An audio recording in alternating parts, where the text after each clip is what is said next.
Pada video sebelumnya, gue udah sempat ngebahas Acer Aspire 7 Pro yang isinya itu menjelma seperti laptop gaming. Tapi kali ini, gue kedatangan Acer Aspire lagi, cuma kali ini betul-betul diperuntukkan untuk kalian yang memang ingin mengejar produktivitas dan juga daya tahan baterai yang panjang karena dia menggunakan Intel Core Ultra Series. Ini adalah Acer Aspire Go 14 AI. Yang mana laptop ini memang dikemas cukup compact dan juga sangat-sangat ringan untuk ukuran 14 inch ya. Bahkan berat laptop ini hanya ada di angka 1,5 kg aja. Menariknya, meskipun dia ketebalannya itu cenderung tipis dan bobotnya hanya di 1,5 kg, laptop ini tetap diberikan opsi upgrade memori, jadi nggak menggunakan memori dengan tipe LPDDR5X alias memori yang disolder, melainkan tetap menggunakan memori dengan slot SODIMM di laptop ini. Finishing dari laptopnya juga cukup baik ya, meskipun memang sebetulnya bahannya ini ialah bahan plastik, tapi coatingan bagian luarnya terkesan lebih premium lah, karena memang kelas laptop ini juga sebetulnya bisa dibilang udah masuk di level middle. Nah, untuk bagian keyboard dan juga touchpad-nya, di sini keyboardnya dia gede-gede ya untuk bagian keycaps-nya. Gue seneng dengan keyboard yang begini, apalagi jaraknya juga nggak terlalu dempet.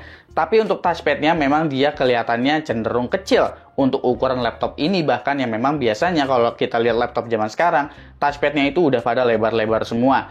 Lalu di bagian I/O port-nya, di sini I/O port-nya cukup lengkap. Untuk total USB itu udah cukup banyak ya. USB Type-C ada 2, USB Type-A-nya juga ada 2, HDMI juga tersedia di laptop ini, jadi udah nggak perlu dongle lagi. Tapi untuk USB Type-C-nya ini belum mendukung USB 4 ya, meskipun memang udah full function, mau dipakai buat monitor sebagai DisplayPort juga itu udah bisa, tapi belum punya dukungan Thunderbolt dan juga USB 4. Lalu bagian layarnya, ini layarnya beresolusi 1920x1200 atau disebut juga sama Acer WUXGA dengan refresh rate 60 Hz. Panelnya itu IPS ya dengan Acer Comfy View. Dia punya blue light shield juga dan color gamutnya ada di angka 100% sRGB. Layar yang memang bisa gue bilang cukup-cukup aja lah, terutama kalau misalkan kalian itu adalah video editor ataupun kalian desainer. Webcamnya ini dia punya resolusi 720p ya, tapi dia udah punya fitur seperti Acer TNR atau AI Purified View alias si Studio Effect. Jadi kalian bisa pakai background blur gitu-gitu ya, portrait, eye contact dan segala macam. Untuk webcam beresolusi 720p sebetulnya ini memang udah cukup-cukup aja ya kualitasnya, bahkan cenderung bagus untuk webcam beresolusi 720p. Spesifikasi lengkap ini menggunakan Intel Core Ultra 7 155H dengan Intel Arc Graphics-nya dan juga memori 16GB DDR5 4800, NVMe Gen 3 SSD 512GB, Wi-Fi 6 dengan Bluetooth 5.2, webcam yang tadi udah gue sebutin, dan pastinya laptop ini juga udah termasuk dengan Windows 11 plus Office Home Student di dalam laptop ini. Jadi udah pre-install, nggak perlu install lagi, nggak perlu beli-beli lagi. Bahkan kalian juga mendapatkan Office 365 Basic selama 1 tahun di dalam paket penjualannya. Opsi upgrade di laptop ini cukup menarik ya, karena laptop ini punya slot SODIMM di dalamnya sehingga kalian bisa mengupgrade memorinya hingga 32GB. Dan tentunya untuk storage juga jika dirasa kurang kencang mau ganti Gen 4 sebetulnya masih bisa, atau kalau kapasitasnya kurang gede mau ditambahin juga masih bisa diganti untuk SSD bawaannya. Kalau utilities nggak ada ya di laptop ini. Untuk seri Aspire Go itu memang ala kadarnya aja, jadi untuk power plan kalian bisa memanfaatkan dari OS atau dari si Windows 11-nya. Jadi nggak ada pengaturan-pengaturan performance, fan speed, dan kawan-kawannya itu di dalam laptop ini jalan default aja semuanya. Dengan absennya utilities atau profiling power di laptop ini, gue pikir tadinya laptop ini bakalan punya daya tahan baterai yang nggak begitu panjang. Tapi ternyata setelah gue tes menggunakan Prokion, daya tahan baterainya ini bisa tembus ke angka 11 jam 8 menit.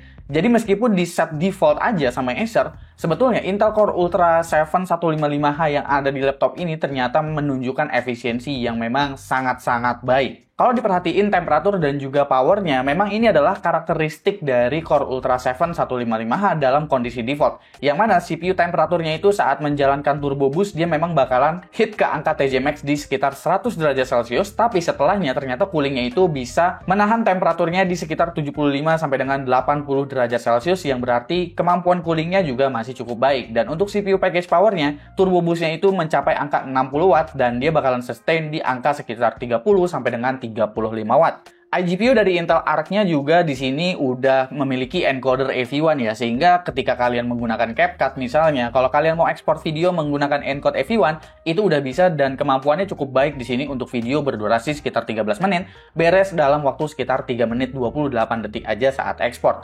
Lalu kalau kalian menggunakan DaVinci Resolve, sebetulnya nggak sekencang menggunakan CapCut, tapi paling enggak ini juga AV1-nya udah bekerja cukup baik, karena untuk video yang sama, sekitar 13 menitan, selesai dalam waktu sekitar 8 menit 20 detik. Kemampuan dari Core Ultra 7 155H ini juga gua tes menggunakan Cinebench R23, dan ternyata memang dalam kondisi default Core Ultra 7 155H-nya yang ada di sini itu udah cukup kencang ya, karena multicore-nya dapat di angka 11 ribuan. Dan kalau kita running berkali-kali itu dia masih tetap konsisten di sekitar 11 ribuan. Paling kecil itu di sekitar 11.100 dan paling gede di sekitar 11.700-an. Kemampuan AI untuk LLM juga gua tes di sini ya. Dan yang gua tes di sini bukanlah CPU-nya melainkan ialah di iGPU-nya. Untuk Intel Arc Graphics-nya ini, saat gue tes menggunakan LM Studio, gue bisa mendapatkan angka sekitar 5 token per second untuk parameter 7 billion, dan yang gue pakai ini ialah DeepSeek R1. Kalau dipakai buat main game juga sebetulnya si Core Ultra 7 155H ini memang udah terkenal juga memiliki iGPU yang memang cukup capable lah untuk bermain game, baik itu resolusi 720p ataupun resolusi 1080p dengan upscaler. Bahkan tanpa upscaler aja, seperti di Shadow of the Tomb Raider ini, gue masih bisa mendapatkan rata-rata di 30-an FPS untuk preset lowest. Lalu untuk game kompetitifnya, ini sebetulnya nggak yang heboh-heboh banget, tapi paling nggak kalian udah mendapatkan rata-rata di atas 100 FPS untuk game seperti Valorant. Dan terakhir ialah kecepatan SSD-nya. OEM-nya ini dari Phison, dan SSD bawaan yang kalian dapetin itu ialah NVMe PCIe Gen 3 ya. Jadi kecepatan bacanya itu memang masih ada di sekitar 3,3 GB per second. Ini adalah angka yang udah cukup kencang untuk sebuah NVMe PCIe Gen 3, karena sebagian NVMe PCIe Gen 4 pun yang kelasnya low-end itu memang dapat kecepatannya juga kurang lebih mirip-mirip seperti ini. Tapi alangkah baiknya jika Acer bisa memberikan kapasitas yang lebih gede aja di 1 TB untuk laptop ini, pasti bakalan jadi jauh lebih menarik lagi. Oke, kita masuk di bagian harga dan juga kesimpulan untuk laptop yang satu ini. Untuk harga versi Core Ultra 7 155H, ini tuh ada di angka Rp12.499.000 berdasarkan informasi dari Acer Indonesia. Kalian juga bisa mendapatkan versi yang menggunakan Core Ultra 5 dengan harga Rp10.499.000. Pastiin aja kalau kalian cek di marketplace, itu kalian bisa mendapatkan garansi resmi selama 3 tahun dari Acer Indonesia. Tapi untuk Aspire Go 14 AI ini, dia tuh belum mendapatkan yang namanya Accidental Damage Protection ya. Tapi gue jamin kalian kalau misalkan cari ke marketplace, gue rasa kalian bakalan bisa mendapatkan harga yang lebih terjangkau dengan memanfaatkan voucher-voucher diskon yang ada. Dan kalau menurut gue pribadi, laptop ini sebetulnya dikonfig dengan sangat baik ya, karena laptop ini biarpun compact, ringan, tapi dia masih tetap diberikan opsi upgrade, terutama di bagian memorinya yang meskipun ini laptop tipis, tapi masih tetap diberikan slot SODIMM.